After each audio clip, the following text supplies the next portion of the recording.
जावा में एप्लीकेशन बनाने के लिए आपको जावा स्विंग की डिटेल में जानकारी होना काफ़ी ज़रूरी है। अगर आप जावा स्विंग अच्छे से सीख लेते हैं तो आप जावा में किसी भी तरह का एप्लीकेशन आसानी से बना सकते हैं। हेलो दोस्तों, मेरा नाम है संदीप और एसडी डेवलपर चैनल पर आपका स्वागत करता हूँ। दोस्तों, हम आज से जावा स्विंग की ट्यूटोरियल शुरू करने जा रहे हैं, जिसमें आप जावा स्विंग के बारे में काफ़ी डिटेल में जानेंगे। हम इस सीरीज में जावा स्विंग के सभी टॉपिक काफ़ी डिटेल में कवर करेंगे। मैं चाहता हूँ कि आप जावा स्विंग को काफ़ी अच्छे से समझ पाए, इसलिए इस सीरीज में मैं काफ़ी सिंपल तरीके से आपको सभी टॉपिक समझाने वाला हूँ। जावा स्विंग को सीखने के लिए हम किसी भी तरह के आईडीई का प्रयोग नहीं करेंगे। हम सिंपल नोटपैड पर प्रोग्राम लिखकर उसे कंपाइल और रन करेंगे ताकि आप स्विंग के सभी मेथड अच्छे से समझ पाए।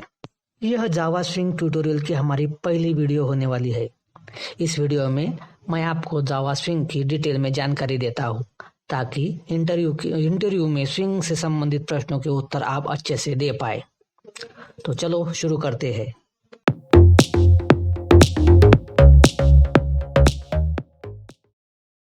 तो सबसे पहले हम जानते हैं जावा स्विंग क्या है। दोस्तों, जावा स्विंग जावा की एक्सटेंड लाइब्रेरी जावा फाउंडेशन क्लासेस यानी जेएफसी का एक हिस्सा है, जिसका प्रयोग विंडोज पर आधारित एप्लीकेशन बनाने के लिए किया जाता है। जावा स्विंग के पहले जावा में एप्लीकेशन बनाने के लिए AWT यानी एब्स्ट्रैक्ट विंडो टूलकिट का प्रयोग किया जाता था, लेकिन उसमें कई तरह के लिमिटेशंस थे, कई तरह के प्रॉब्लम्स थी, जिसे डिटेक्ट किया गया और उसके बाद जावा ने स्विंग को लॉन्च किया। यानी हम एक कह सकते हैं कि AWT के प्रॉब्लम्स की वजह से ही जावा ने स्विंग को लॉन्च किया है। कई बार एग्जाम में या इंटरव्यू में जावा स्विंग और AWT के डिफरेंस के बारे में पूछा जाता है, तो इसलिए हमें ये जावा स्विंग और AWT के डिफरेंस का पता होना आवश्यक है। और जावा स्विंग के मेन डिफरेंस की बात करें तो AWT एक API है जिसका उपयोग जावा में विंडो आधारित एप्लीकेशन विकसित करने के लिए किया जाता है।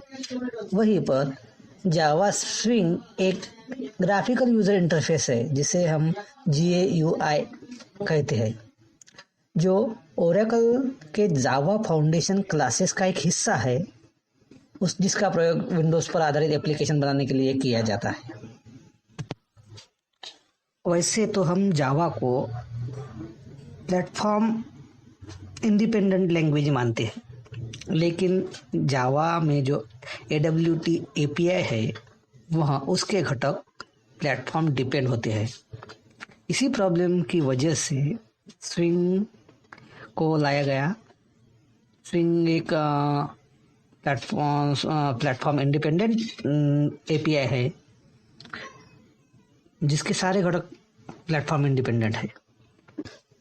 जावा AWT में जो घटक होते हैं वो भारी वजन वाले होते हैं, जिससे स्पीड पर काफ़ी इफेक्ट पड़ता है, लेकिन स्विंग में जो घटक होते हैं वो काफ़ी हल्के होते हैं, जिससे स्पीड बढ़ती है।